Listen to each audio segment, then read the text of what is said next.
Hi guys, Jeff Miller here. I got a question from Alex about he has no trouble getting into a cup position or wrist flexion position in a match, but as soon as the match is going against someone that he feels is stronger than him, his knuckles go up, and I guess his arm would probably follow to the losing side.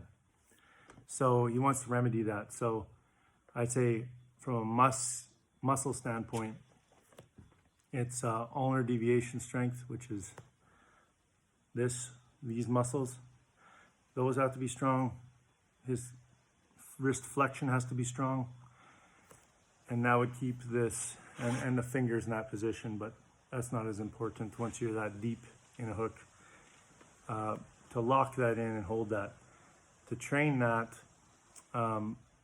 you can use different methods. One, a sledgehammer. You can, raise it up, hold it, keep your wrist in a flexed position as if you're holding a hook position. That's one way.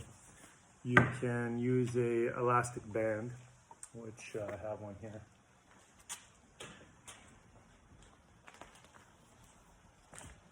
You could simply, tie this to something. And then just pull it down off of an anchor point. Boom. That feels pretty good. Kind of works the forearm muscles in this area that would do that. And the most important part to me is your arm strength. So I use a rolling handle. In this case, it's a cheap plastic handle with a strap through it. And that allows me to change the angle as required to alleviate weird stresses on my wrist. Then I use a blue fat grips to make it pretty good thickness. Now I can, boom, practice side pressure with some back pressure resistance. And that's good to use for a defensive hook position when you have a low pulley. And if I want to practice pinning, I use the high pulley. Typically, this is the only stuff I do in the gym is more arm stuff because that's my strength and that's how I usually win matches.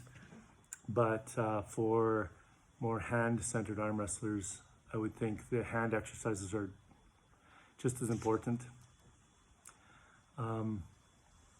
As far as the technique goes, if I'm stuck here and somebody's driving my knuckles up and then pinning me, they're usually dragging back pressure and going sideways. They're getting the pressure up into my fingers, even if I'm in a cup position. They're pulling that pressure high and like that, rolling my hand out. Now, to alleviate some of that, what you do is you move forward with them to get that pressure. So they're pulling up pressure, but you push up and cut off their direction of force. So when they're going this way, I'm going up and toward them. So what happens is their force drops down lower into my hand. As soon as it drops lower, and it's low enough that it's not pressuring my fingers anymore, now it's on my arm, and I can use my arm strength to power sideways and pull them all the way back. Usually they'll be out of position by the time I get to stop. So anyways, that's it.